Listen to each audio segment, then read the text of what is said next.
I fell in love with pathology in medical school because I worked with someone who, during their lunch hour, would look at slides that we had from patients the week before. And I just thought that that was the neatest thing, to get to see a rash or a tumor on a patient and then get to see it under the microscope and make a diagnosis and put it all together.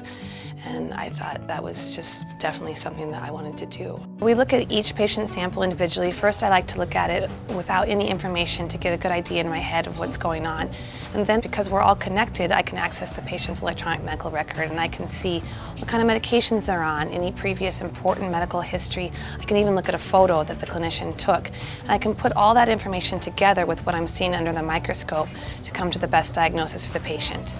Having pertinent clinical information helps you come to a more precise diagnosis, more accurate diagnosis, because you have the full picture rather than just seeing the slide. Sometimes when you're just looking at a glass slide, people may not realize or think about a patient, but I literally, in my mind, I think, this is my mom, this is my mom, this is my mom. And how would I look at this if this was my mom's biopsy? Because then that helps me to make sure I don't miss anything. So I look at the biopsy under the microscope, I get my initial impression, and then I go back and look at the paperwork. That's when I open the patient's chart and try to put it all together. And I go back to the slide again to make a final diagnosis with all that information.